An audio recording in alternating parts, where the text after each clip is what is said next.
Hello everyone, welcome to the part 3 of Knowledge and Curriculum.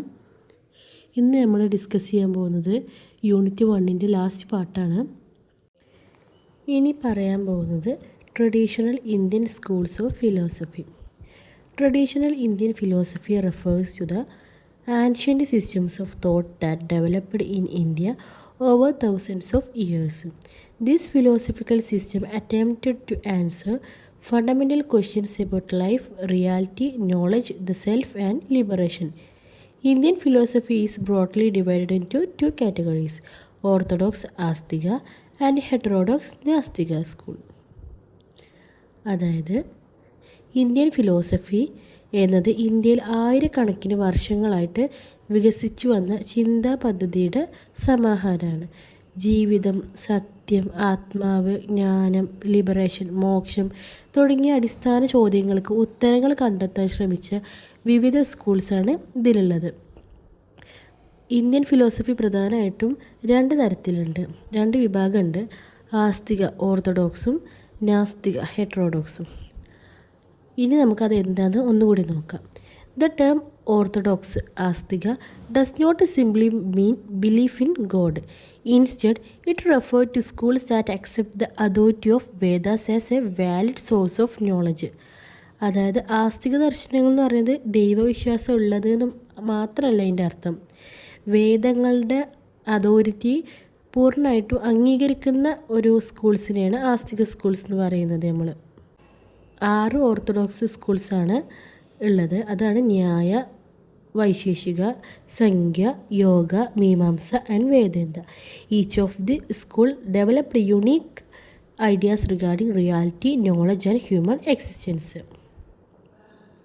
ഇനി നമുക്ക് ഇതിലത്തെ ഓരോ സ്കൂൾസും ഡീറ്റെയിൽ ആയിട്ട് നോക്കാം. The Nyaya school primarily focuses on logic and reasoning. It emphasizes critical thinking and the use of valid methods of acquiring knowledge. Nyaya philosophers believed that accurate knowledge can help individual overcome suffering and attain liberation. അതായത് ന്യായ school പ്രധാനമായിട്ട് focus ചെയ്തിരുന്നത് യുക്തിചിന്തക്കും തർക്കശാസ്ത്രത്തിനും ആയിരുന്നു.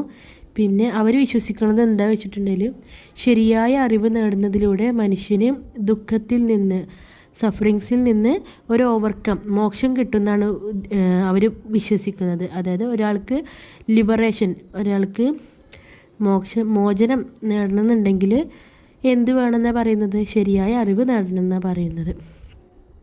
Vaisheshika school deal with the nature of reality and classifies all objects in the universe into different categories. It is known for its atomic theory, which suggests that everything is composed of tiny indivisible particles called atom. Vaisheshika school ലോകത്തിൻ്റെ ഘടനയും വസ്തുക്കളുടെ സ്വഭാവവും വിശദീകരിക്കുന്നുണ്ട്. എല്ലാ വസ്തുക്കളും atom കൊണ്ടാണ് നിർമ്മിക്കുന്നത് എന്ന ഒരു ആശയമാണ് ഇവർ മുന്നോട്ട് വെക്കുന്നത്. അവരെന്ത് ചെയ്യുന്നുണ്ട്? ഈ പ്രപഞ്ചത്തിലെ എല്ലാ ഒബ്ജക്ട്സിനെയും എന്ത് ചെയ്തിട്ടുണ്ട്? ഡിഫറെൻറ്റ് കാറ്റഗറീസായിട്ട് ക്ലാസിഫൈ ചെയ്തിട്ടുണ്ട്. The Samkhya school is one of the oldest philosophical systems in India. It explains reality through two fundamental principles: Purusha and Prakriti. Human sufferings occur when consciousness becomes attached to material existence. അതായത് ഇന്ത്യയിലെ ഏറ്റവും oldest ആയിട്ടുള്ള philosophical സിസ്റ്റമാണ് Sankhya school എന്ന് പറയുന്നത്. പുരുഷനും പ്രകൃതിയും അങ്ങനെ രണ്ട് അടിസ്ഥാന തത്വങ്ങളെ അടിസ്ഥാനമാക്കിയാണ് ലോകത്തെ വിശദീകരിക്കുന്നത്. മനുഷ്യൻ്റെ ദുഃഖം ഇവ തമ്മിലുള്ള ബന്ധത്തിൽ നിന്നാണ് ഉണ്ടാവുന്നത് എന്നാണ് ഇത് പറയുന്നത്. The yoga school developed by Patanjali complements Sankhya philosophy. It provides practical methods such as meditation, concentration, ethical discipline, and self-control to achieve spiritual liberation. Patanjali develop ചെയ്തതാണ് യോഗ സ്കൂള്. ഇതിലെന്താ പറയുന്നത്? ധ്യാനം, ഏകാഗ്രത, ആത്മനിയന്ത്രണം, സദാചാരം എന്നിവയിലൂടെ മോക്ഷം നേടാനുള്ള പ്രായോഗികമായിട്ടുള്ള മാർഗങ്ങളാണ് ഇതിൽ പറയുന്നത്. The Mimamsa school emphasizes rituals, duties and moral obligations prescribed in the Vedas. It focus on proper actions and the performance of religious duties. Mimamsa സ്കൂളിൽ വേദങ്ങളിൽ നിർദ്ദേശിച്ചിരിക്കുന്ന കർമ്മങ്ങൾക്കും കടമകൾക്കും പ്രാധാന്യം നൽകുന്നുണ്ട്. ശരിയായ പ്രവർത്തനത്തിലൂടെയാണ് ജീവിതത്തിൽ ഉന്നതി ഒക്കെ സാധ്യമാവുക എന്നാണ് ഇത് പഠിപ്പിക്കുന്നത്. The Vedanta school is one of the most influential schools of Indian philosophy. Indian ഫിലോസഫിയിലെ ഏറ്റവും ഇൻഫ്ലുവൻഷ്യൽ ആയിട്ടുള്ള സ്കൂൾ എന്ന് പറയുന്നത് വേദാന്ത സ്കൂളാണ്. It is based on the Upanishads and teach that ultimate reality is Brahman. According to Vedanta, realising the unity of individual self with Brahman led to liberation. അതായത് ഉപനിഷത്തുകളെ ഒക്കെ അടിസ്ഥാനമാക്കിയിട്ടുള്ളതാണ് ഈ വേദാന്ത സ്കൂൾ എന്ന് പറയുന്നത്. ബ്രഹ്മമാണ് പരമസത്യം എന്നും ആത്മാവ് ബ്രഹ്മവും ഒന്നാണെന്നും ഇതിൽ പഠിപ്പിക്കുന്നുണ്ട്. ഈ സത്യം തിരിച്ചറിയുന്നതാണ് ലിബറേഷൻ, അതായത് മോക്ഷം എന്ന് പറയുന്നത്. Heterodox school reject the authority of Vedas. The major heterodox school include Buddhism, Jainism and Charvaka. അതായത് ഹെറ്ററോഡോക്സ് സ്കൂൾ, അതായത് നാസ്തിക സ്കൂൾ എന്ന് പറഞ്ഞിട്ടുണ്ടെങ്കിൽ എന്താണ്, വേദങ്ങളുടെ ആ ഒരു അതോറിറ്റി ഇവർ അംഗീകരിക്കുന്നില്ല. ഇതിലുള്ള സ്കൂൾസാണ് പിന്നെ എന്തൊക്കെ ബുദ്ധിസം, ജൈനിസം, ചാർവക എന്നൊക്കെ പറയുന്നത്. Buddhism founded by Gautama Buddha teaches the 4 noble truths and the 8-fold path. It emphasizes the elimination of suffering through wisdom, ethical conduct and meditation. അതായത് ഗൗതമ ബുദ്ധനാണ് ഇത് സ്ഥാപിച്ചിട്ടുള്ളത്. ദുഃഖത്തിൻ്റെ കാരണവും അതിൻ്റെ പിന്നിലുള്ള മോചനത്തിൻ്റെ മാർഗവും ഇതിൽ വിശദീകരിക്കുന്നുണ്ട്. പിന്നെ Jainism founded by Mahavira stresses non violence, truthfulness, self discipline and spiritual purification. It teachers that every living being processes a soul. ജൈനിസത്തിൽ എന്താ പറയുന്നത്, മഹാവീരയാണ് ഇത് സ്ഥാപിച്ചിട്ടുള്ളത്. ഇതിൽ പറയുന്നത് അഹിംസ, സത്യം, ആത്മനിയന്ത്രണം എന്നിവയ്ക്കാണ് ഇതിൽ പ്രാധാന്യം നൽകുന്നത്. Teaches that every living being possess a soul. എല്ലാ ജീവജാലങ്ങൾക്കും എന്തുണ്ടെന്ന് ഒരു സോൾ, ഒരു ആത്മാവ് ഉണ്ടെന്ന് ഇതിൽ പറയുന്നുണ്ട്. The Charvaka school is a materialistic philosophy that accept only direct perceptions as a valid source of knowledge. It reject supernatural beliefs and emphasizes worldly experience. Charvaka സ്കൂളിൽ ഭൗതികവാദ ദർശനമാണുള്ളത്.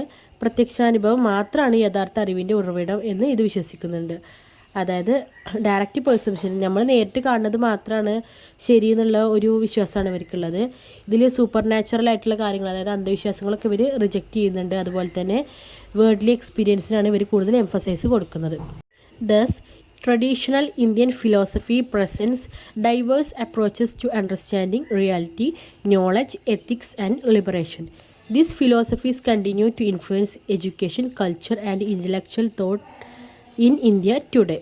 അതായത് ഈ ഒരു ഇന്ത്യൻ ഫിലോസഫി അതായത് ഭാരതീയ ദർശനങ്ങൾ ജ്ഞാനം, സത്യം, ധാർമ്മികത, മോക്ഷം തുടങ്ങിയ വിഷയങ്ങളെ വ്യത്യസ്ത രീതികളിലാണ് വിശദീകരിക്കുന്നത്. ഇന്നും നമ്മുടെ വിദ്യാഭ്യാസത്തിനെയും സമൂഹത്തിനെയും നല്ല രീതിയിൽ തന്നെ സ്വാധീനിക്കുകയും ചെയ്യുന്നുണ്ട്. ഇനി പറയാൻ പോകുന്നത് sources of knowledge. Knowledge is acquired through various means known as sources of knowledge or pramanas.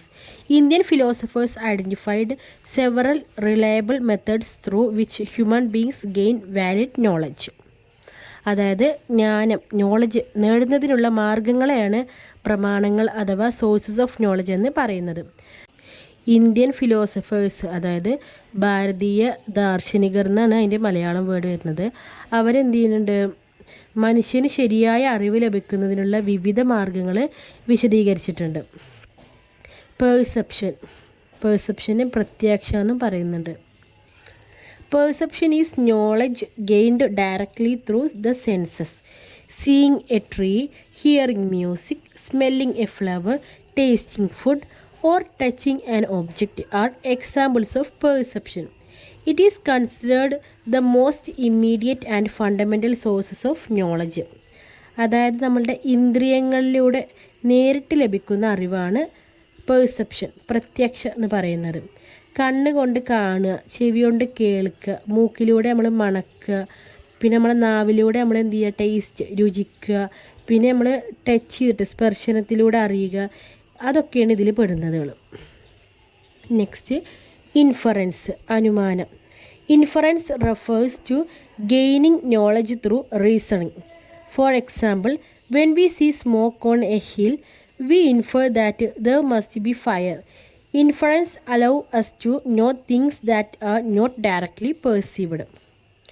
അതായത് യുക്തിചിന്തയിലൂടെ ലഭിക്കുന്ന അറിവാണ് അനുമാനം എന്ന് പറയുന്നത്. ഇൻഫറൻസ് അതായത് അനുമാനം പറയുന്നത്. ഇപ്പോൾ നമ്മളൊരു എക്സാമ്പിൾ പറയുകയാണെങ്കിൽ മലമുകളിലെ ഒരു പുക കാണുമ്പോൾ അവിടെ ഒരു തീ എത്തുകയാണെന്നാണ് നമ്മൾ വിചാരിക്കുന്നത്. പക്ഷെ അവിടെ അത് ആവില്ല. അവിടെ ആയിരിക്കാം, അവിടെ ആരെങ്കിലും മനഃപൂർവ്വം എന്തെങ്കിലും ഇങ്ങനെ കത്തിക്കുക, എന്തെങ്കിലും ചൂടുക, എന്തെങ്കിലും ചെയ്യേക്കാം. പക്ഷെ അതൊരു കാട്ടു തീയാണെന്ന് നമ്മൾ ഇൻഫറൻസ് ചെയ്യുകയാണ് അല്ലേ, നമ്മൾ കരുതുകയാണ്. Inference allow us to know things that are not directly perceived. ശരിക്കും അവിടെ നടന്ന കാര്യമാവില്ല, പക്ഷെ നമ്മൾ എന്തൊക്കെയോ ഒന്ന് ഊഹിച്ചെടുക്കുന്നതൊക്കെയാണ് ഇതിൽ പെടുന്നത്. അതായത് യുക്തിചിന്തയിലൂടെ ലഭിക്കുന്ന ഒരു അറിവ്. അടുത്തത് വെർബൽ ടെസ്റ്റിമണി, ശബ്ദ. Verbal testimony means acquiring knowledge from reliable authorities, experts, teachers, books or sacred text. Much of what we know about history, science and geography comes through testimony. അതായത് ഒരു ട്രസ്റ്റ് വർത്തി സോഴ്സിൽ നിന്ന് കിട്ടുന്ന ഒരു അറിവ്. അതായത് അധ്യാപകർ, വിദഗ്ധർ, പിന്നെ നമ്മളെ ഗ്രന്ഥങ്ങളൊക്കെ ഉണ്ടാവില്ല, അതിൽ നിന്ന് വേദങ്ങൾ എന്നിവയിൽ നിന്ന് ലഭിക്കുന്ന അറിവാണ് വെർബൽ ടെസ്റ്റിമണി എന്ന് പറയുന്നത്.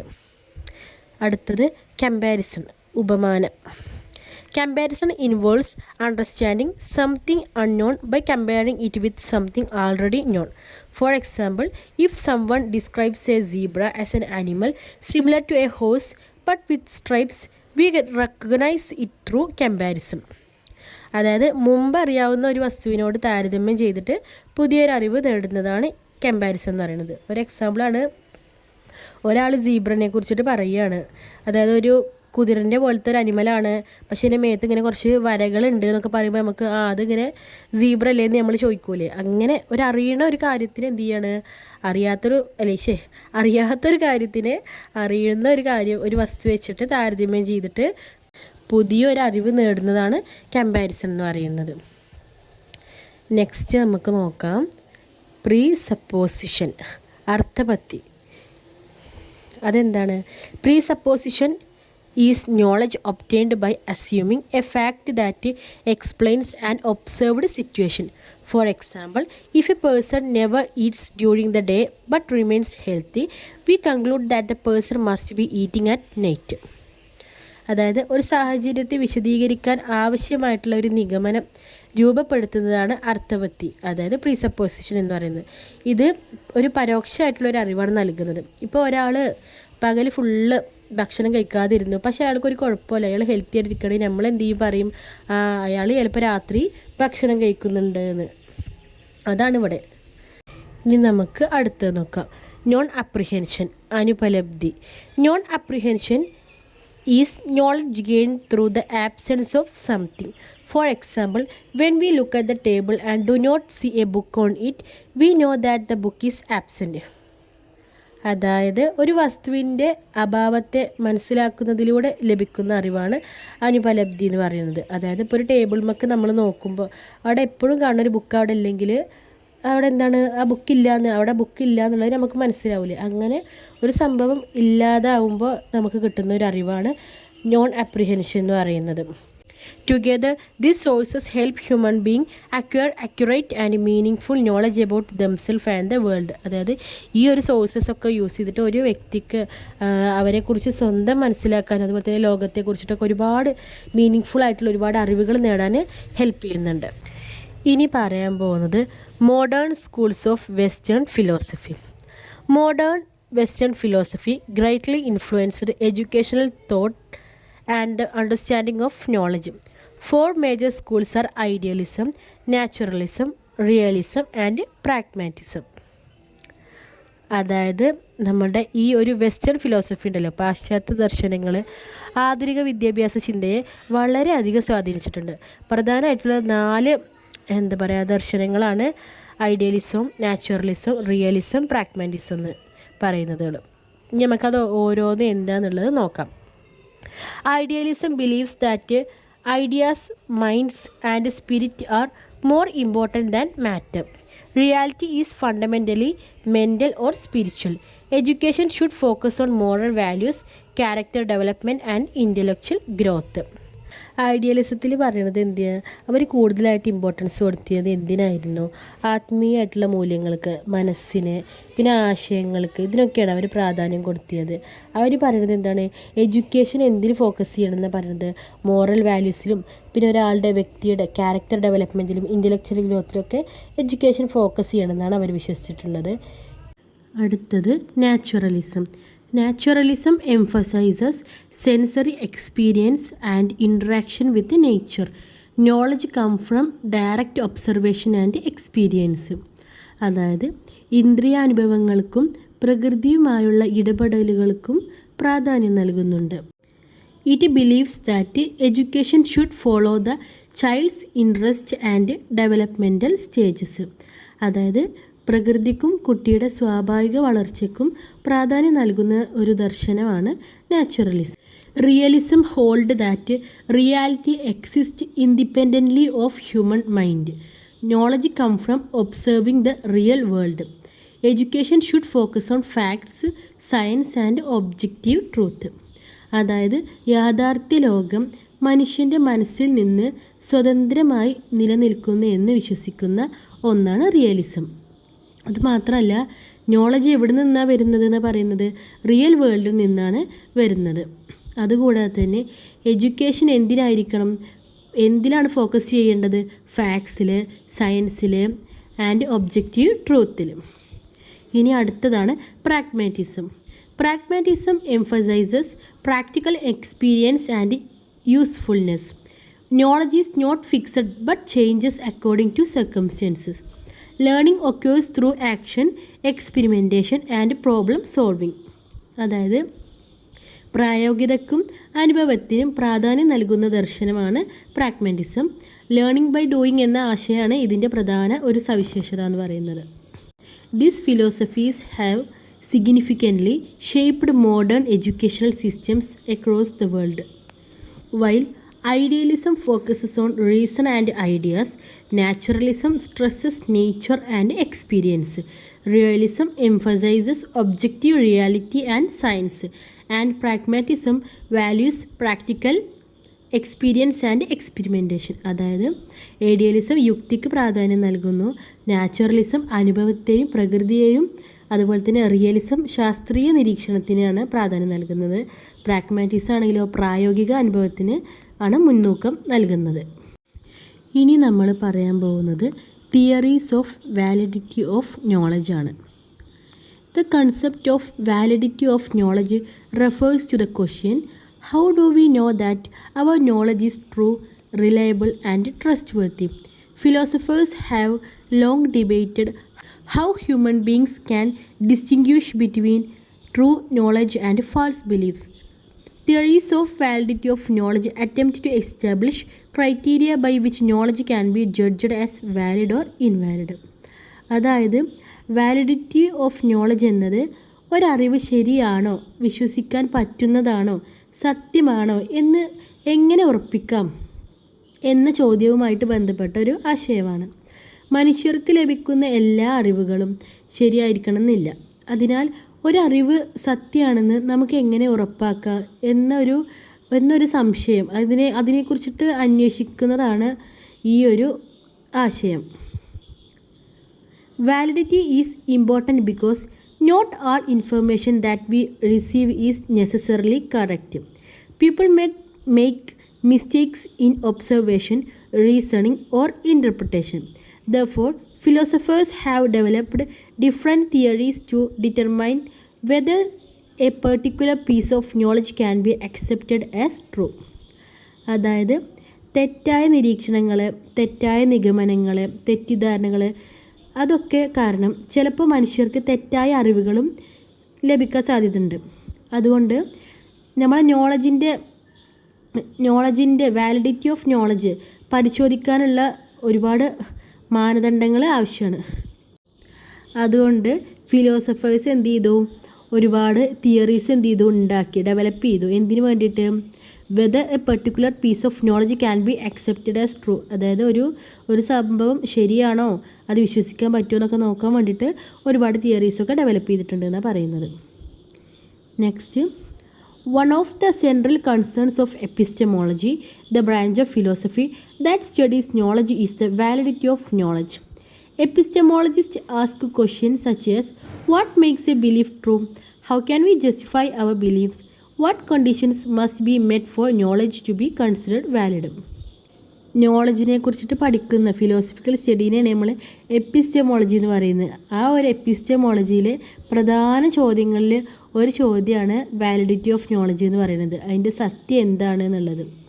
ഒരു വിശ്വാസം എപ്പോൾ ശരിയാവുന്നു, അതുപോലെ തന്നെ അറിവിനെ എങ്ങനെ ന്യായീകരിക്കാൻ പറ്റുക തുടങ്ങിയ ചോദ്യങ്ങൾക്ക് ഉത്തരങ്ങൾ കണ്ടെത്താനാണ് ഒരുപാട് theories രൂപപ്പെട്ടിട്ടുള്ളത്. Different philosophers have proposed different theories of validity. Some argue that knowledge is valid when it corresponds with reality. Others believe that knowledge is valid if it works effectively in practice. Still, others maintain that knowledge is valid when it is logically consistent and free from contradictions. അതായത് ചില philosophers യാഥാർത്ഥ്യവുമായിട്ട് പൊരുത്തപ്പെടുന്നതാണ് സത്യം എന്ന് പറയുന്നുണ്ട്. ചിലർ പറയുന്നത് പ്രായോഗികമായിട്ട് പ്രയോജനകരമാണെങ്കിൽ അത് സത്യമാണെന്ന് പറഞ്ഞു. നോളജ് വാലിഡാണ് എപ്പോൾ? When it is logically consistent and free from contradictions. അതായത് കോൺട്രഡിക്ഷൻസ് എന്നൊക്കെ ഫ്രീയും അതുപോലെ തന്നെ ലോജിക്കലി കൺസിസ്റ്റൻറ്റും ആണെങ്കിൽ അത് വാലിഡ് ആണെന്നാണ് ചില ആൾക്കാർ പറയുന്നത്. The major theories that explain the validity of knowledge include correspondence theory of truth, coherence theory of truth, pragmatic or utility theory of truth, semantic theory of truth. അതായത് വാലിഡിറ്റി ഓഫ് നോളജിൻ്റെ വിശദീകരിക്കുന്ന ഒരു സിദ്ധാന്തങ്ങൾ, അതായത് തിയറീസാണ് ഈ പറയുന്ന 4 തിയറീസ് കേട്ടോ. These theories provide different perspectives on how truth and knowledge should be evaluated. In education, understanding the validity of knowledge is highly important because teachers and learners constantly engage in the process of acquiring, evaluating, and applying knowledge. Students need to learn how to verify information rather than accepting everything without examination. അതായത് വിദ്യാഭ്യാസ രംഗത്ത് നോളജിൻ്റെ വാലിഡിറ്റിക്ക് വലിയൊരു importance ഉണ്ട്. വിദ്യാർത്ഥികൾക്ക് ലഭിക്കുന്ന വിവരങ്ങളുടെ സത്യാവസ്ഥ പരിശോധിക്കാൻ ഈ ഒരു തിയറീസ് സഹായിക്കുന്നുണ്ട്. ഇത് ചിന്താശേഷിയും നമ്മളെ ശാസ്ത്രീയ മനോഭാവങ്ങളൊക്കെ വളർത്താൻ ഹെൽപ്പ് ചെയ്യുന്നുണ്ട് എന്നാണ് പറയുന്നത്. ഇനി നമ്മൾ അടുത്ത തിയറിയാണ് നോക്കാൻ പോകുന്നത്, കറസ്പോണ്ടൻസ് തിയറി ഓഫ് ട്രൂത്ത്. ഇതിലെന്താ പറയുന്നത് നമുക്ക് നോക്കാം. The correspondence theory of truth is one of the oldest and most widely accepted theories of truth. അതായത് ഏറ്റവും ഓൾഡസ്റ്റും മോസ്റ്റ് വൈഡ്ലി അക്സെപ്റ്റ് ചെയ്തിട്ടുള്ള ഒരു തിയറി ഓഫ് ട്രൂത്താണ് ഏത് കറസ്പോണ്ടൻസ് തിയറി ഓഫ് ട്രൂത്ത്. പിന്നെന്താ പറയുന്നത്, അക്കോർഡിംഗ് ടു ദിസ് തിയറി, ഈ ഒരു തിയറി പ്രകാരം A statement is true if it corresponds or matches with reality. അതായത് ഒരു സ്റ്റേറ്റ്മെൻറ്റ് സത്യമാവുന്നത് എപ്പോഴാണ്, നമ്മളെ റിയാലിറ്റി ആയിട്ട് അത് മാച്ച് ചെയ്യുന്നുണ്ടെങ്കിലാണ് എന്നാണ് പറയുന്നത്. In simple words, truth is A reflection of facts. അതായത് ട്രൂത്ത്, സത്യം എന്ന് പറഞ്ഞാൽ എന്താണ്, തെളിവുകളുടെ ഫാക്ട്സിൻ്റെ റിഫ്ലക്ഷൻസ് ആണ്, യാഥാർത്ഥ്യത്തിൻ്റെ റിഫ്ലക്ഷൻസ് ആണ് സത്യം എന്ന് പറയുന്നത്.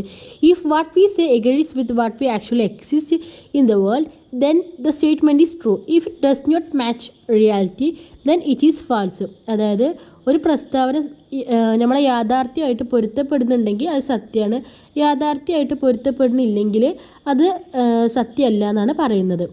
ഒരു എക്സാമ്പിൾ പറയുകയാണെങ്കിൽ, for example, consider the statement the sky is blue. If the sky is actually blue at the time of observation, then the statement is true because it correspond with reality. അതായത് ആകാശം നീലയാണെന്ന് ഒരാൾ പറയുകയാണ്, അല്ലെങ്കിൽ അത് നമുക്ക് just ആ ഒരു സംഭവം നോക്കാം. അങ്ങനെയാണെങ്കിൽ ശരിക്കും നമ്മളപ്പോൾ അത് നോക്കുന്ന അപ്പോൾ ആ ഒരു സംഭവം കേട്ട സമയത്ത് നമ്മൾ ആകാശത്തേക്ക് നോക്കുമ്പോൾ ആ കളറ് നീലയാണെങ്കിൽ നമ്മൾ എന്ത് ചെയ്യും, ഈ പറഞ്ഞ കാര്യം ശരിയാണെന്നുള്ളത് നമ്മൾ എന്ത് ചെയ്യുകയാണ്, സമ്മതിക്കും അല്ലേ. അതുപോലെ similarly, if someone says there is a book on the table, the statement is true only if a book is actually present on the table. If there is no book, the statement become false. അതായത് ആരെങ്കിലും പറയുകയാണ് ടേബിളിന്മേൽ ഒരു book ഉണ്ടെന്ന് പറയുകയാണെങ്കിൽ ആ ഒരു statement ശരിയാവുന്നത് എപ്പോഴാണ്? Actually ആ ടേബിളിന്മേൽ ഒരു ബുക്ക് ഉണ്ടെങ്കിൽ മാത്രമാണ്. അവിടെ ഒരു ബുക്കില്ലെങ്കിൽ ആ ഒരു സ്റ്റേറ്റ്മെൻറ്റ് തെറ്റാവുകയാണ്, അതായത് ഫാൾസ് ആവുകയാണ് ചെയ്യുന്നത്. The roots of this theory can be traced back to ancient philosophers such as Aristotle, who argued that truth consists in saying of what is that it is, and of what is not that it is not. അതായത് ഈ ഒരു തിയറിയുടെയൊക്കെ ഒരു അടിസ്ഥാന ഒരാശയം എന്ന് പറയുന്നത് നമ്മളുടെ പണ്ടത്തെ പുരാതന ഗ്രീക്ക് ഫിലോസഫർ ചിന്തകനായിട്ടുള്ള അരിസ്റ്റോട്ടിൽ അവതരിപ്പിച്ചതാണ്. അതായത് യഥാർത്ഥത്തിലുള്ളത് ഉണ്ടെന്ന് പറയുകയും ഇല്ലാത്തത് ഇല്ലെന്ന് പറയുകയും ചെയ്യുന്നതാണ് സത്യം എന്നാണ് അദ്ദേഹം അഭിപ്രായപ്പെടുന്നത്. അതായത് ഉള്ള കാര്യം ഉണ്ട് എന്ന് പറയുക, ഇല്ലാത്തത് ഇല്ല എന്ന് പറയുക, അതാണ് സത്യം എന്നാണ് അദ്ദേഹത്തിൻ്റെ അഭിപ്രായം. The correspondence theory emphasizes objective reality. It assumes that reality exists independently of our thoughts, opinion, or beliefs. Human beings discover truth by accurately observing and describing the world. അതായത് ഈ ഒരു തിയറി എന്തിനാണ്? ഒബ്ജക്റ്റീവ് റിയാലിറ്റിക്ക് ഇമ്പോർട്ടൻസ് പ്രാധാന്യം കൊടുക്കുന്നുണ്ട്. It assumes that reality exist independently of our thoughts. മനുഷ്യൻ്റെ ചിന്തകളിൽ നിന്ന് സ്വതന്ത്രമായി യാഥാർത്ഥ്യം നിലനിൽക്കുന്നുണ്ടെന്നും അതിന് ശരിയായി മനസ്സിലാക്കുന്നതിലൂടെയാണ് സത്യം കണ്ടെത്താൻ കഴിയുക എന്നൊക്കെയാണ് ഇത് വാദിക്കുന്നത്. അടുത്തത് എന്താ പറയുന്നത്? This theory forms the foundation of modern science.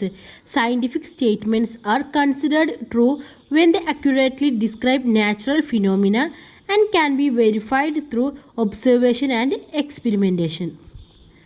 അതായത് ആധുനിക ശാസ്ത്രത്തിൻ്റെ അടിസ്ഥാന തത്വങ്ങളിൽ ഒന്നാണ് ഈ ഒരു തിയറി. ശാസ്ത്രീയ പരീക്ഷണങ്ങളിലൂടെയും നിരീക്ഷണങ്ങളിലൂടെയും തെളിയിക്കാൻ കഴിയുന്ന അറിവിനെയാണ് സത്യമായിട്ട് അംഗീകരിക്കുന്നത്. In education, this theory encourages learners to seek evidence, observe carefully, and verify facts before accepting them as true. It promotes objectivity and scientific thinking. അതായത് വിദ്യാഭ്യാസ രംഗത്ത് ഈ ഒരു തിയറി എന്താണ് ലേണേഴ്സിനെ എൻകറേജ് ചെയ്യുന്നത് എങ്ങനെയാണെന്ന് പറയുന്നത്, ഒരു സംഭവം എന്തൊരു കാര്യം വിശ്വസിക്കുന്നതിന് ഇത് ട്രൂ ആണെന്ന് വിശ്വസിക്കുന്നതിന് മുമ്പ് എന്ത് ചെയ്യണം? എവിഡൻസ് തെളിവുകൾ, അത് ശരിയാണെന്നുള്ളതിന് എന്താ തെളിവ് എന്നുള്ളത് സീക്ക് ചെയ്യണം, നമ്മൾ അന്വേഷിക്കണം, ഒബ്സർവ് ചെയ്യണം. അതുപോലെ തന്നെ ഫാക്ട്സ് ഒക്കെ എന്തെങ്കിലും ഒരു കാര്യം കേട്ട് കഴിഞ്ഞാൽ അത് ശരിയാണോ എന്നുള്ളതൊക്കെ നന്നായിട്ട് അന്വേഷിക്കണം, അങ്ങനെയൊക്കെയാണ് പറയുന്നത്. അതായത് അങ്ങനത്തെ സംഭവങ്ങളൊക്കെ, അതായത് ഇതൊക്കെ ലേണേഴ്സിന് എൻകറേജ് ചെയ്യുന്നുണ്ട് ഇങ്ങനെ ഈ ഒരു രീതിയിൽ എന്ന് പറയുന്നത്. It promote objectivity and scientific തിങ്കിങ്ങും ഒബ്ജക്റ്റിവിറ്റി ഒക്കെ പ്രൊമോട്ട് ചെയ്യുന്നുണ്ട്. However critics argue that it is sometimes difficult to determine exactly how ideas correspond to reality, especially when dealing with abstract concepts such as justice, beauty or morality. അതായത് critics പറയുന്നത് ചില സമയത്ത് ഇത് ഭയങ്കര ബുദ്ധിമുട്ടാണ് ഇതൊക്കെ ഫോളോ ചെയ്യാൻ എന്നൊക്കെ പറയുന്നുണ്ട്. Despite this criticism, the correspondence theory remains one of the most influential theories for understanding truth and valid knowledge. ഈ ഒരു തിയറിയാണ് എന്തെന്ന് പറയുന്നത്? The most influential theory for understanding truth and valid നോളജും ട്രൂത്തൊക്കെ മനസ്സിലാക്കാനായിട്ട് ഏറ്റവും കൂടുതൽ ഹെൽപ്ഫുള്ളും ഇൻഫ്ലുവൻഷ്യലും ആയിട്ടുള്ള ഒരു തിയറിയാണ് കറസ്പോണ്ടൻസ് തിയറി എന്നാണ് പറയുന്നത്. മൂന്നാമത്തെ തിയറിയാണ് പ്രാഗ്മാറ്റിക് തിയറി, അതല്ലെങ്കിൽ യൂട്ടിലിറ്റി തിയറി ഓഫ് ട്രൂത്ത് എന്ന് പറയുന്നത്.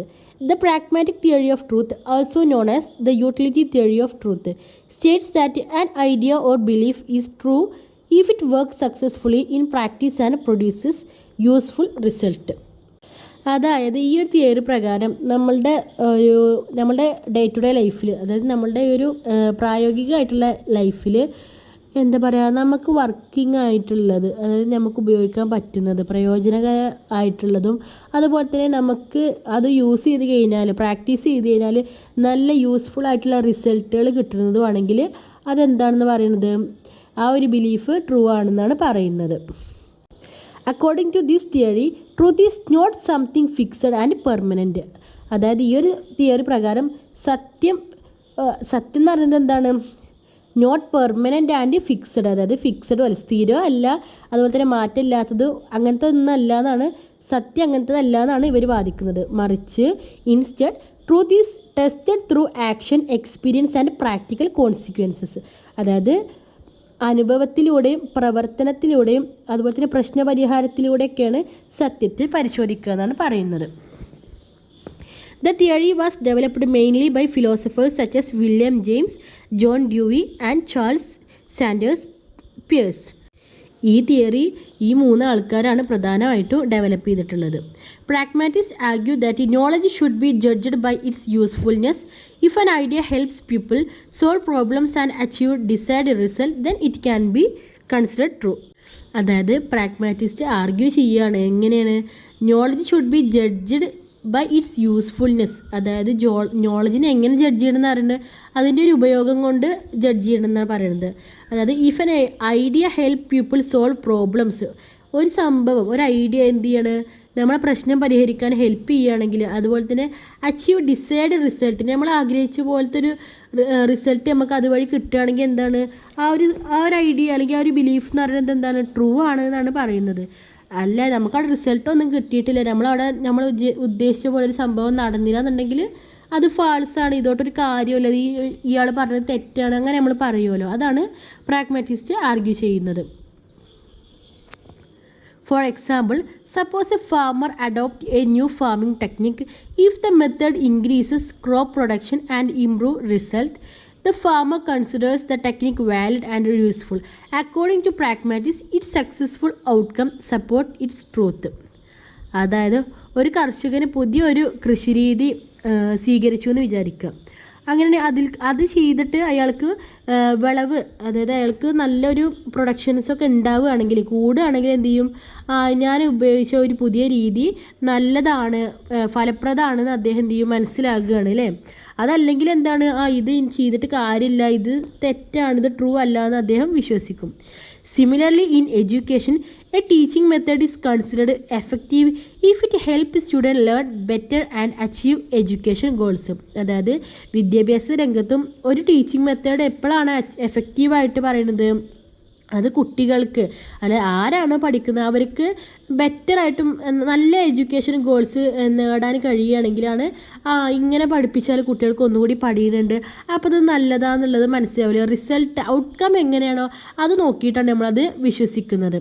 Pragmatism emphasizes learning by doing. Pragmatism എന്തിനാണ് മുൻതൂക്കം നൽകിയിട്ടുള്ളത്? Learning by doing. Knowledge develops through interaction with the environment and through solving real life problem.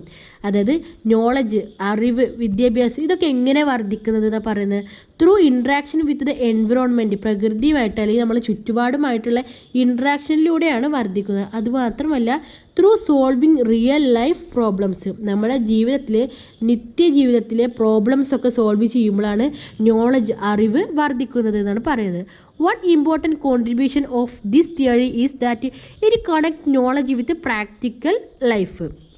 അതായത് ഈ ഒരു തിയറിയുടെ ഏറ്റവും ഇമ്പോർട്ടൻ്റ് ആയിട്ടുള്ളൊരു കോൺട്രിബ്യൂഷൻ എന്ന് പറയുന്നത് എന്താണ്? ഇത് നമ്മളുടെ പ്രാക്ടിക്കൽ ലൈഫായിട്ട് നോളജിനെ കണക്ട് ചെയ്യുന്നുണ്ട് എന്നാണ്.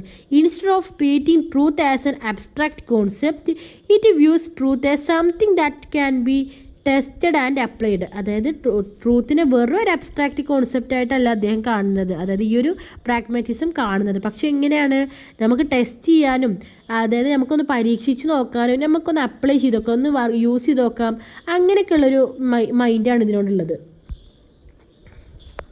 നമ്മുടെ വിദ്യാഭ്യാസ രംഗത്തും സാമൂഹിക ജീവിതത്തിലും വളരെയധികം ഒരു സ്വാധീനം ചെലുത്തുന്ന ഒരു തിയറിയാണ് പ്രാഗ്മാറ്റിസം തിയറി കേട്ടോ.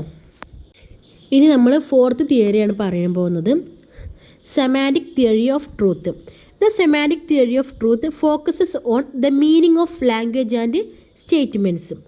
It explain truth in terms of how language relate to facts and reality. അതായത് ഈ ഒരു തിയറി എന്തിനാണ് ഇത് കൊടുക്കുന്നത് എന്ന് പറയുന്നത്, ഭാഷയും സത്യവും തമ്മിലുള്ള ബന്ധത്തെ വിശദീകരിക്കുന്നൊരു തിയറിയാണിത്. This theory was systematically developed by Alfred Tarski. Tarski attempted to provide a precise and logical definition of truth. അതായത് ഈ ഒരു തിയറി പ്രധാനമായിട്ട് ആൽഫ്രഡ് ടാസ്കിയാണ് വികസിപ്പിച്ചിട്ടുള്ളത്. സത്യത്തിന് യുക്തിപരവും കൃത്യമായിട്ടുള്ള ഒരു നിർവചനം, ഒരു ഡെഫിനിഷൻ നൽകുകയാണ് അദ്ദേഹത്തിൻ്റെ ഒരു ലക്ഷ്യം എന്ന് പറയുന്നത്. According to semantic theory, a statement is true if what the statement says is actually the case. The theory analyzes the relationship between language and the world. അതായത് ഈ ഒരു തിയറി അനുസരിച്ചിട്ട് ഒരു പ്രസ്താവന അല്ലെങ്കിൽ ഒരു സ്റ്റേറ്റ്മെൻറ്റ് പറയുന്ന അവസ്ഥ യഥാർത്ഥത്തിൽ നിലനിൽക്കുന്നുണ്ടെങ്കിൽ ആ ഒരു പ്രസ്താവന സത്യമാണ്. അതായത് ഈ ഒരു പറയുന്ന ഒരു കാര്യം യഥാർത്ഥത്തിൽ അവിടെ ഉണ്ടെന്നുണ്ടെങ്കിൽ ആ പറയുന്ന കാര്യം എന്താണ്, സത്യമാണെന്നാണ് പറയുന്നത്. അതിനൊരു എക്സാമ്പിൾ പറയുകയാണെങ്കിൽ snow is white is true if and only if snow is white. This may seem simple, but it demonstrates an important principle. A statement is true when the condition described by the statement are satisfied in reality. Snow is white is true if and only if snow is white. അതായത് snow വെള്ളയാണെങ്കിൽ മാത്രമേ snow is white എന്നുള്ളത് true ആവുള്ളൂ. The semantic theory aims to avoid confusion and ambiguity in language. It emphasizes logical clarity and precise definitions. അതായത് ഭാഷയിലെ ആ ഒരു തെറ്റിദ്ധാരണകളൊക്കെ ഒഴിവാക്കി വ്യക്തമായിട്ടുള്ള ആശയവിനിമയം സാധ്യമാക്കുക എന്നതാണ് ഈ ഒരു തിയറിയുടെ പ്രധാനത്തിലുള്ള ഒരു എയിം പറയുന്നത്. This theory became highly influential in logic, linguistics, mathematics, and analytic philosophy. It helped philosophers understand how language represents reality and how truth can be expressed accurately. അതായത് ഈ ഒരു തിയറി ഏറ്റവും കൂടുതൽ യൂസ് ചെയ്തിട്ടുള്ള ഈ ഒരു സബ്ജക്റ്റ് കൂടെ ലിംഗ്വിസ്റ്റിക്സ്, മാത്തമാറ്റിക്സ്, അനലിറ്റിക് ഫിലോസഫിയിലൊക്കെയാണ്. ഇത് ഫിലോസഫേഴ്സിനെ എങ്ങനെ ഹെൽപ്പ് ചെയ്യുന്നുണ്ട്, understand how language represent in reality, നമ്മൾ യാഥാർത്ഥ്യത്തിൽ ലാംഗ്വേജിനെ എങ്ങനെയാണ് മനസ്സിലാക്കുന്നത്, അതുപോലെ തന്നെ how truth can be expressed accurately, ഒരു സത്യത്തെ, ഒരു ട്രൂത്തിനെ എങ്ങനെ ശരിയായ രീതിയിൽ അക്യുറേറ്റ് ആയിട്ട് എങ്ങനെ എക്സ്പ്രസ് ചെയ്യാമെന്നൊക്കെ കാണിച്ചു തരുന്നുണ്ട്. In education, the semantic theory highlight the importance of clear communication, correct use of language and accurate interpretation of concept. അതായത് എഡ്യൂക്കേഷനിൽ സെമാനിക് തിയറി ഹൈലൈറ്റ് ചെയ്തത് എന്താണ്, ക്ലിയർ ആയിട്ടുള്ള കമ്മ്യൂണിക്കേഷൻ വളരെ ഇമ്പോർട്ടൻ്റ് ആണ്. അതുപോലെ തന്നെ ലാംഗ്വേജ് നല്ല രീതിയിൽ കറക്റ്റായിട്ട് യൂസ് ചെയ്യണം. അതുപോലെ തന്നെ എന്താണ്, ഓരോ കോൺസെപ്റ്റും നമ്മൾ അക്യുറേറ്റ് ആയിട്ട് തന്നെ ഓരോ കോൺസെപ്റ്റിനെ നമ്മൾ നോക്കിക്കാണണം, അത് ചെയ്യണം. അതിനൊക്കെയാണ് ഇവരെന്ത് ചെയ്യുന്നത്, ഹൈലൈറ്റ് ചെയ്യുന്നത്, ഇമ്പോർട്ടൻസ് കൊടുക്കുന്നത്.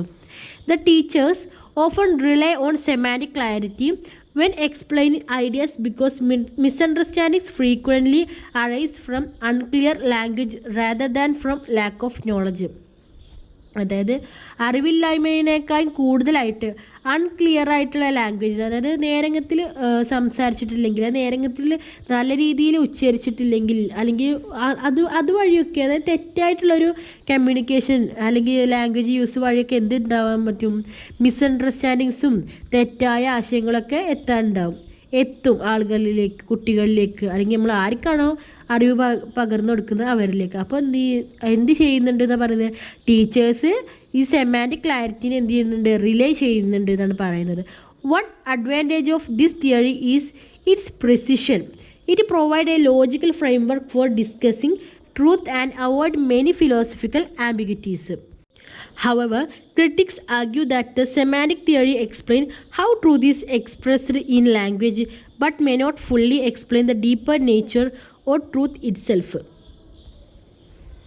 എന്താ ഇവിടെ പറയുന്നത്, ഈ ഒരു തിയറി പ്രകാരം വിദ്യാഭ്യാസ രംഗത്ത് വ്യക്തമായിട്ടുള്ള ഭാഷയുടെ പ്രാധാന്യം ഈ ഒരു തിയറി എടുത്ത് കാട്ടുന്നുണ്ട്.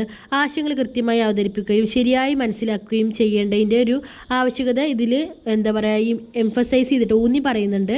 അതുകൊണ്ട് തന്നെ ഭാഷ, അർത്ഥം, സത്യം ഇതൊക്കെ തമ്മിലുള്ള ബന്ധം മനസ്സിലാക്കാൻ സഹായിക്കുന്ന ഒരു പ്രധാനപ്പെട്ട ഒരു ആധുനിക ഒരു തിയറിയാണ് സെമാൻറ്റിക് തിയറി എന്നാണ് പറയുന്നത് കേട്ടോ. ഈ 4 തിയറി നിങ്ങൾക്ക് മനസ്സിലായെന്ന് വിചാരിക്കുന്നു. ഇനി നമ്മൾ ഈ ഒരു ലെസൻ്റെ ലാസ്റ്റ് പോർഷനിലേക്കാണ് കടക്കാൻ പോകുന്നത്. ഇനി പറയാൻ പോകുന്നത് ഡിഫ്ലേഷണറി തിയറീസാണ്. Traditional theories of truth try to give truth a very deep complex definitions like comparing into reality. Deflationary theories do the opposite. They try to lower or deflate the importance of the word truth. They argue that truth has no special inherent nature and is not that complex of a concept. അതായത് സത്യം അല്ലെങ്കിൽ truth എന്നൊരു ആശയത്തിന് വലിയൊരു പ്രാധാന്യമോ അല്ലെങ്കിൽ ഒരു വലിയൊരു സ്വഭാവമൊന്നും ഇല്ല എന്നാണ് ഈ ഒരു തിയറി വാദിക്കുന്നത്. പാരമ്പര്യമായിട്ട് സത്യത്തിന് നൽകിയിട്ടുള്ള വലിയ വലിയ ഒരു ഡെഫിനിഷൻസൊക്കെ ഉണ്ടല്ലോ, അതിനെയൊക്കെ ഒന്ന് ഡിഫ്ലൈറ്റ് ചെയ്യുക, അതായത് ലളിതമാക്കുക എന്നുള്ളതാണ് ഇവ ചെയ്യുന്നത്. എക്സാമ്പിൾ പറയുകയാണെങ്കിൽ, it is true that roses are red means exactly the same thing as simply saying roses are red. According to this, adding the words it is true does not add any new meaning or property to the statement. അതായത് റോസാപ്പൂക്കൾ ചുവന്നതാണ് എന്നത് സത്യമാണെന്ന് പറയുന്നതും വെറുതെ നമ്മൾ റോസാപ്പൂക്കൾ ചുവപ്പാണ് അല്ലെങ്കിൽ ചുവന്നതാണെന്ന് പറയുന്നതും ഒന്ന് തന്നെയാണ്. ഇവിടെ അത് പറയുന്നത് സത്യമാണ് എന്നുള്ള ആ ഒരു വാക്ക് പ്രത്യേകിച്ച് ഒരു പുതിയ അർത്ഥം നൽകുന്നില്ല. ഇനി നോക്കാൻ പോകുന്നത് കീ ഫിലോസഫേഴ്സ് ആൻഡ് ഐഡിയ, അതായത് പ്രധാനപ്പെട്ട കുറച്ച് ഫിലോസഫേഴ്സും അവരുടെ ആശയങ്ങളാണ് നോക്കാൻ പോകുന്നത്. First one, Frank Ramsey. അദ്ദേഹത്തിൻ്റെ തിയറിയാണ് redundancy theory. He argued that the phrase is true is completely superfluous, അതായത് unnecessary and redundant. We are not adding anything extra to a statement by calling it true. അതായത് അദ്ദേഹത്തിൻ്റെ അഭിപ്രായത്തിൽ is true, അതായത് സത്യമാണ് എന്ന് പറയുന്ന ആ ഒരു പ്രയോഗം വെറും ഒരു അനാവശ്യമായിട്ടുള്ളൊരു കൂട്ടിച്ചേർക്കൽ മാത്രമാണെന്നാണ് അദ്ദേഹം പറയുന്നത്. Next, P.F. Strawson, performative theory. He suggested that saying something is true is like a performance or an action similar to agreeing, confirming or praising a statement rather than stating a new fact. അതായത് ഇദ്ദേഹം പറയുന്നത് ഒരു കാര്യം സത്യമാണെന്ന് പിന്നെ നമ്മളതിൽ കൂട്ടിച്ചേർത്ത് പറയുന്നത് എന്താണെന്നാണ് ആ കാര്യത്തോട് നമ്മൾ യോജിക്കുന്നു എന്ന് പ്രകടിപ്പിക്കുന്നതിന് തുല്യമാണ്.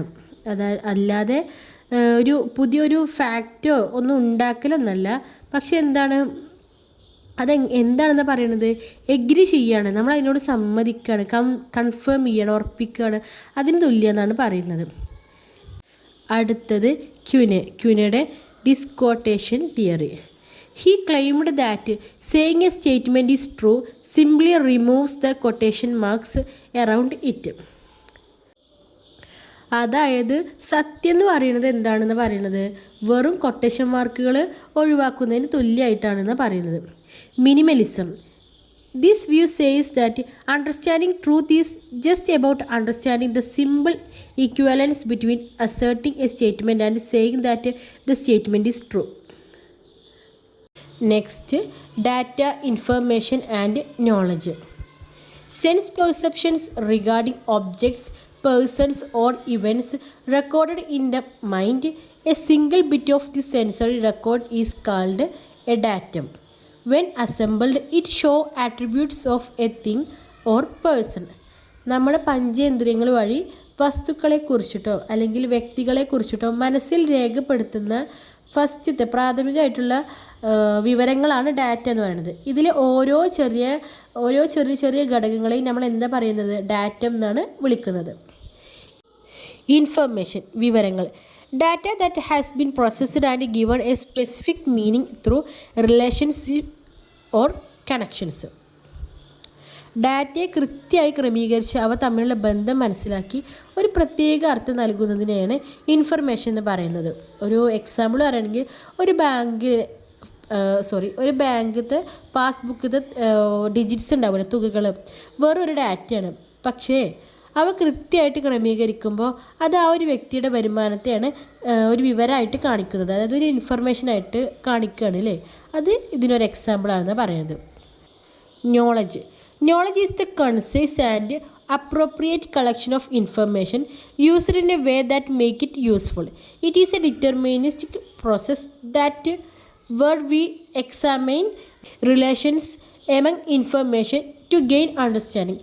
It requires cognitive and analytic abilities. അതായത് നമുക്ക് ലഭ്യമായിട്ടുള്ള വിവരങ്ങളെ വിശകലനം ചെയ്തിട്ട് ഉപകാരപ്രദമായിട്ടുള്ള രീതിയിൽ മനസ്സിലാക്കിയെടുക്കുന്നതിനെയാണ് നമ്മൾ എന്ത് പറയുന്നത്, അറിവ് എന്ന് പറയുന്നത്.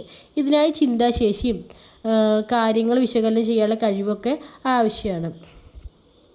അടുത്തത് ബിലീഫ്, നോളജ് ആൻഡ് ട്രൂത്ത്. വിശ്വാസം, അറിവ്, സത്യം.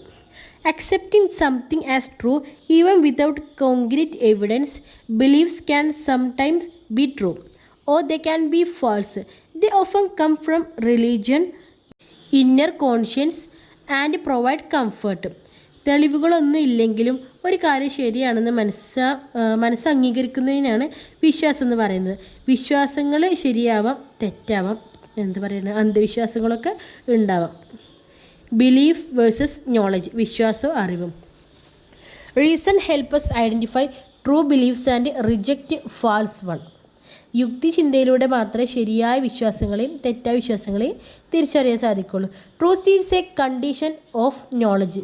If a belief is not true it cannot be called knowledge. അതായത് ഒരു വിശ്വാസം ശരിയല്ലെങ്കിൽ അതിന് നമ്മൾ നോളജ്, അറിവ് എന്ന് പറയാൻ പറ്റില്ല. Knowledge is a validated belief that confirms to facts in the real world. അതായത് യാഥാർത്ഥ്യമായിട്ട് പൊരുത്തപ്പെടുന്ന വിശ്വാസങ്ങൾ മാത്രമേ അറിവായിട്ട് മാറുന്നുള്ളൂ. അപ്പോൾ നമ്മുടെ first unit knowledge and curriculum എന്നുള്ള പേപ്പറിലെ ഫസ്റ്റ് യൂണിറ്റ് ഇതോടുകൂടി അവസാനിച്ചിരിക്കുകയാണ്. ഇതിൽ എന്ത് ഡൗട്ട് ഉണ്ടെങ്കിലും നിങ്ങൾക്ക് കമൻറ്റ് സെക്ഷനിൽ കൂടെ ചോദിക്കാവുന്നതാണ്. നമ്മൾ എക്സാമിൻ്റെ ഒരു ടൈം ആകുമ്പോൾ ഒരു ഡീറ്റെയിൽ ആയിട്ടോ അല്ലെങ്കിൽ ഒരു ഓടിച്ചു വിടലോ എന്തെങ്കിലുമൊക്കെ ആയിട്ടൊരു വീഡിയോ കൂടി ഈ ഒരു പേപ്പറിനെ കുറിച്ച് നമുക്ക് ഇറക്കാം. നമുക്ക് ഇതിൻ്റെ അടുത്ത ലെസൺസ് വൈകാതെ തന്നെ അപ്ലോഡ് ചെയ്യാൻ ഞാൻ ശ്രദ്ധിക്കാം. ഈ ഒരു ലെസണ് അത്യാവശ്യം വലിയൊരു ലെസൺ തന്നെയാണ്. ഇതിൽ നമ്മൾ ഒരുപാട് കാര്യങ്ങൾ പഠിച്ചിട്ടുണ്ട്. നോളജ് എന്താണ്, നോയിങ് എന്താണ്, ഇവ തമ്മിലുള്ള ഡിഫറൻസൊക്കെ നമ്മൾ നോക്കിയിട്ടുണ്ട്. പിന്നെ ടൈപ്സ് ഓഫ് നോളജ് 6 ടൈപ്പിലുണ്ട് അല്ലേ. A priori, a posteriori, explicit, tacit, propositional, imperative അല്ലെങ്കിൽ പ്രൊസീജിയറൽ, ഇത്രയും നമ്മൾ നോക്കിയിരുന്നു. പിന്നെ kinds of knowledge authoritative, scientific, empirical, rational, pragmatic, domain or expert, dispersed or distributed, പിന്നെ എന്തായിരുന്നു എൻകോഡർ നോളജ്, സിറ്റുവേറ്റഡ് നോളജ്. പിന്നെ നമ്മൾ ഫോംസ് ഓഫ് നോളജ്, എത്ര ഫോംസ് ഉണ്ടായിരുന്നു? 7 ഫോംസ് ഓഫ് നോളജ് ഉണ്ടായിരുന്നു. Sensory, experiential, demonstrative, logical, intuitive, revealed, digital knowledge. പിന്നെ നമ്മൾ knowledge dimensions നോക്കിയിട്ടുണ്ടായിരുന്നു. ഫാക്ച്വൽ, കൺസെപ്ച്വൽ, പ്രൊസീജിയറൽ, മെറ്റാകൊഗ്നിറ്റീവ്, അങ്ങനെ 4 നോളജ് ഡയമെൻഷൻസ് ഉണ്ടായിരുന്നു. പിന്നെ കൊഗ്നിറ്റീവ് പ്രോസസ്സിൻ്റെ നോളജ് ഡയമെൻഷൻസ് നമ്മൾ നോക്കിയിരുന്നു. അതായത് ഒരു ബ്ലൂം ടാക്സോണമി പ്രകാരം ഒരു 6 ഉണ്ടായിരുന്നു അല്ലേ. ഏതൊക്കെയായിരുന്നു? Remembering, understanding, applying, analysing, evaluating, creating. പിന്നെ നമ്മൾ ഇന്ത്യൻ സ്കൂൾസ് ഓഫ് ഫിലോസഫിയുടെ, അതായത് വേദത്തിൻ്റെ അടിസ്ഥാനത്തിൽ 2 ആക്കിയിട്ടുണ്ട്, ആസ്തിക, നാസ്തിക. പിന്നെ സോഴ്സസ് ഓഫ് നോളജ് എന്തൊക്കെ ഉണ്ടായിരുന്നു? Perception, inference, verbal testimony, comparison, presupposition, non apprehensions, അതായത് അനുപലബ്ധി. പിന്നെ അങ്ങനെ ഒരു 6 ടൈപ്പ് അതിൽ സോഴ്സസ് ഉണ്ടായിരുന്നു. 6 സോഴ്സസ് ഓഫ് നോളജ് ഉണ്ടായിരുന്നു. പിന്നെ modern schools of western philosophy നോക്കിയിട്ടുണ്ടായിരുന്നു. അവിടെ നമ്മൾ ഐഡിയലിസം, നാച്ചുറലിസം, റിയലിസം, പ്രാഗ്മാറ്റിസം ഇതൊക്കെ നോക്കിയിട്ടുണ്ടായിരുന്നു. പിന്നെ നമ്മൾ തിയറീസ് ഓഫ് വാലിഡിറ്റി നോളജ് നോക്കിയിട്ടുണ്ടായിരുന്നു. അവിടെ correspondence theory of truth, pragmatic or utility theory of truth, semantic theory of truth, deflationary theories, ഇതൊക്കെ നമ്മൾ നോക്കിയിട്ടുണ്ടായിരുന്നു. അപ്പോൾ ഇതൊരു വലിയൊരു ചാപ്റ്റർ തന്നെയാണ്. നമ്മളിത് 3 പാർട്ടായിട്ടാണ് ഇതിൻ്റെ വീഡിയോ അപ്ലോഡ് ചെയ്തിട്ടുള്ളത്. ഇത് ലാസ്റ്റ് പാർട്ടാണ്. ഇതിന് മുമ്പത്തെ 2 വീഡിയോസും ടെക്സ്റ്റ് വെച്ചിട്ട് തന്നെ കാണാൻ ശ്രമിക്കുക. എന്തെങ്കിലും ഡൗട്ട് ഉണ്ടെങ്കിൽ നമ്മളെ വീഡിയോയിൽ കമൻറ്റ് സെക്ഷനിൽ ചോദിക്കാവുന്നതാണ്. Thank you for watching. Thank you everyone.